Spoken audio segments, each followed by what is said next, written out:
It was a good show, but yeah, he needs to retire. You mentioned Canelo earlier. What if Canelo was?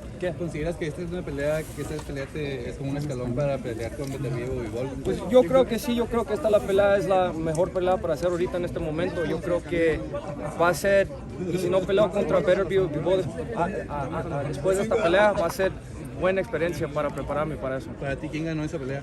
Yo creo que el Bivol ganó por 1 o 2 rounds.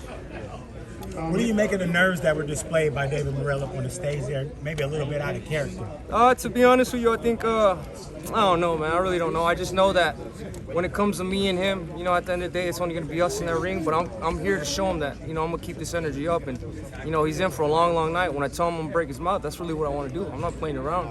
I'm going in there, and that's exactly what I intend on doing. What was the main thing that he said that really got you going and really making you say that he want to break his jaws?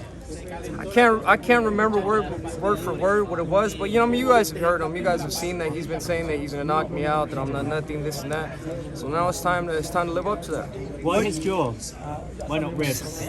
Oh well, the ribs too, but the jaw's the only thing I can think of right now. But we're gonna put a beat on him, man. I know it's not gonna be an easy task, but this is the type of fight I want. This is because I think this is going to show, I know this is going to show what level I'm at. Benavidez, eres muy calmado, muy tranquilo, pero ¿por qué hoy te viste enojado con Morrell? Pues ¿Qué te molestó de él? No estaba enojado. La cosa es que esta es una pelea bien difícil. Solo le tengo que enseñar de dónde estoy ahorita, cómo me siento y así es. What do you think is Morrell's biggest attribute? I think his biggest attribute is that, you know, he's a really good fighter, a really good technical fighter. Man, he was in the Olympics. He won 168 WBA title. Wait, hold on, give me a second. Hey, stay over here. Little man moving out of here. And you know, he has a lot of skills. You know what I mean? When I accepted this fight, I knew it was a dangerous fight. You know what I mean? There was way easier fights, but I don't want the easy fights. I want the toughest fights. Do you think he has the power to knock you out like he says he does? Do I think if people have the power to knock me out? I don't think like that. You know what I mean? I think what I think about is, you know, making sure my defense comes up as soon as my punches go out. So I don't got to worry about that. But every fighter is dangerous. Every fighter has good power. As you can see, he has 11 fights, 9 knockouts, so the power is definitely there. David, we've seen you on this stage before saying exactly those same words that you just echoed to him with Demetrius Andrade. I'm not up here to play with you. This isn't a game. As Demetrius Andrade smiled, we saw that there were no smiles after the fight. How much of a bruising is David in for? Yeah, the same thing. Honestly, I think it's going to be even worse because right now I'm at one with myself mentally, physically, and spiritually.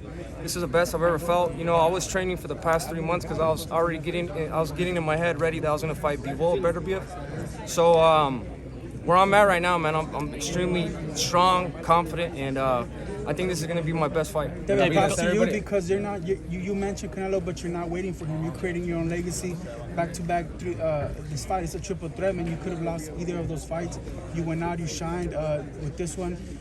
Just you're not waiting on Canelo. You know, you're still creating your own legacy. Yeah. No, the only person that thought I could lose these fights are you guys. I didn't think I could lose this fight. I knew they were guaranteed victories. I knew that I was have to train hard to get the victories. But at the end of the day, like I said, I want to cut my path out and make my own way. If this fight with me and Canelo happens and it manifests itself later, I'm gonna be 100% ready for when it comes. Benavidez, everybody talks about Canelo. Any interest on Munguia or Bivol specifically? Well, so I'm gonna answer a few questions too. When I moved out from 168, the reason I moved out is because I knew the fight with Munguia, Berlanga, and all those guys there was never gonna happen.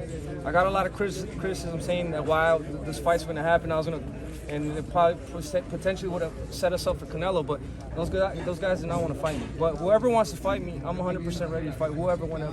Being on the subject, Canelo están teniendo un diferente nivel de posición. La verdad no sé, yo creo que el Canelo hace lo que él quiere y ahorita yo estoy tratando, él pelea por dinero, yo peleo por la gloria y los títulos. You said the best he fights for money. If he takes the Jake Paul fight, that's a lot of money. But would you feel some type of way if he was to fight Jake before he fought you, or even gave you? To be honest with you, I felt some type of way before when he took all those fights, and that's just me being truthfully honest. I mean, Berlanga, he's a great fighter, but he didn't deserve that fight.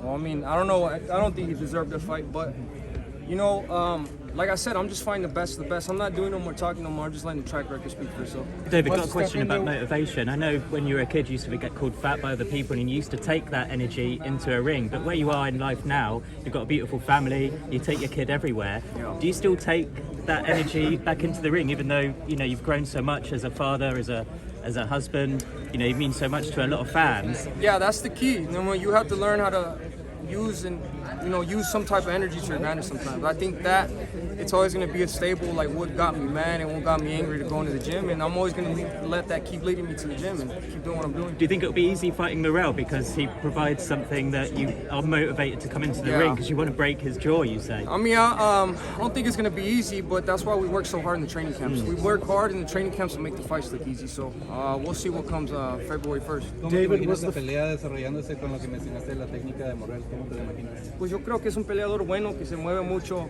usa mucha técnica, pero yo creo que con la presión que yo tengo, los golpes al cuerpo y todas las combinaciones, yo creo que eso me va a ayudar para pararlo.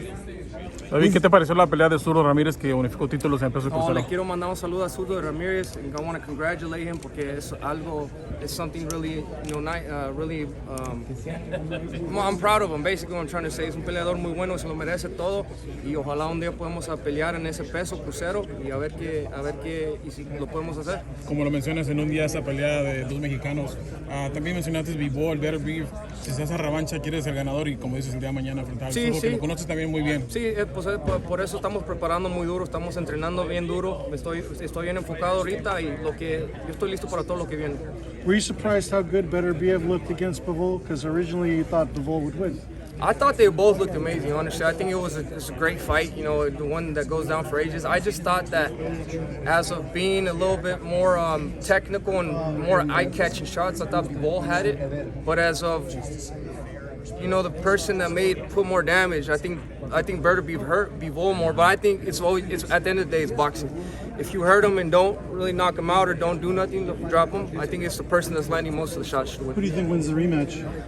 If it's the same fight, I think Bivol again, if they give it to him. But if they rob it from him, then Beterbiev. Was the Beterbiev fight, as you being his WBC mandatory, was that fight even remotely available for your next fight? Or so we were just waiting to see who the winner was, but obviously because the fight was so close, they're gonna do a rematch, So I wasn't really thinking about that fight anymore after that happened. But I think especially once I get the WBA title, the WBC interim, I think that solidifies my number one position to fight. For this fight, things moved pretty fast because originally you were supposed to fight Jesse Hart, if I'm not mistaken, and then all of a sudden you get a bigger and better fight with Morrell. Could you kind of take us behind the scenes as to how the fight got made and you taking this risk? So the fight, I'd heard that Jesse Hart was one of the guy we were gonna fight, but it wasn't 100%. It wasn't 100% confirmed. And I got on the phone with Luis Tacubas, and we're talking about the fight. And I said, you know what, bro? Just give me David Morrell. Let's make that fight happen. I think that's the best fight to make happen right now. And he agreed, and here we are. You mentioned Zurdo Ramirez a little bit ago. Is cruiserweight on your radar at any point? Definitely. I feel like I could definitely go up to cruiserweight, and I would love to compete at that weight. I don't even think I'd have to cut any weight. Actually, I wouldn't. I'd have to go up in weight. So I'd probably be a whole completely different animal there. So how do you kind of see yourself going back and forth divisions at that point? Taking the best fights available, or? I think so. I mean, first of all, I just want to keep my eye on the prize. February 1st, I got a tough fight in front of me, but I definitely do feel I could come down from cruiserweight to 175. But like I said, if it's God's plan, we're gonna go for it. Turki Al-Sheikh has obviously had his share of fighters that he wants to make deals with. Have you had any conversations? Yeah, we've spoken to Turkey, but as of right now, I'm with PBC, Al Heyman, Luis Tacubas, Samson Lukowicz, and that's how I was going to stay for right now. Gotcha. And David, ¿crees que espectáculos como el Tyson Paul es un insulto para el boxeo? La verdad, yo no creo que es un insulto al boxeo porque Mike Tyson ha hecho mucho en el deporte de boxeo. So, si le tienen una oportunidad para hacer 20, 30 millones, yo creo que es bien para él, pero yo creo que se debe de quedar retired. Yo creo que ya no debe de pelear. Si a ti te ofrecieran una pelea contra Paul, ¿tú la tomarías? 100%, aquí estoy listo en este momento para pelear con todos, aquí estoy listo. Were you irritated watching the fight with Mike Tyson and Jake Paul with the way that Mike Tyson just wasn't able to get started with the age showing so much? Are you one of the fighters that had taken umbrage with Jake Paul's victory over Mike Tyson and wanted revenge at? There's been a number of guys that have called him out. If you would have tried to hurt Mike Tyson, maybe, but Mike Tyson, he went in there, he made a good paycheck, and he deserves that. I'm just happy that he didn't get hurt in there, you know, because at the end of the day, Mike Tyson's Mike Tyson, but a 60-year-old Mike Tyson is a different Mike Tyson, you know what I mean? So I feel like it was a good event. What do you think about the way that Jake Paul's going about things, sort of looking for boxers that are on the outskirts of health and career, older guys, maybe guys that, in the eyes of the public, may be a little bit more washed up? I mean, at the end of the day, you're your own man. If you agree to the fight, you sign the contract, then that's on you. 2 more questions. So many fighters have said that they want to take the biggest fights and fight the biggest fights and the best fighters. You're wired a little bit differently. You actually really do, and you take the biggest fights. Your fans really like that. What gives you that? What makes you be the fighter that you are to take those big fights? So I just kind of go back to, you know, the promise I made myself when I was a little kid. I said I was going to be the most dominant champion in all of boxing. You know what I mean? And I kind of always let that steer me. You know, thankfully, thank God, I don't have no problems with money. You know, I've been paid really good these past couple years. Well, actually, since I've been with PBC the whole time. You know, Samson Lupowitz, they paid me very well. So I'm able to just focus on getting the best fights and being the best version of myself. So it's, for me right now, it's all about the accolades. You know what I mean? I got 4 belts. 4 WBC belts. I'm about to fight for another WBA belt, and that's all I want. Like I said, by the time I retire, I want 16 belts. You know, we got 4 down. I don't know how much that is. I'm not good at math, but you know, when we talk about David Morrell Jr., a lot of people have given him a lot of credit, comparing him to the likes of you, Benavidez, and other guys at the weight class, Canelo even. How far back do you think that he is, and do you feel a sense that he may be overrated because he hasn't been tested by guys of your mettle? To be honest, I can't really say because I haven't seen him in there with a good guy that hits hard, and I haven't seen how he reacted. But I feel like with me, he just bit off a little bit too much so he could chew.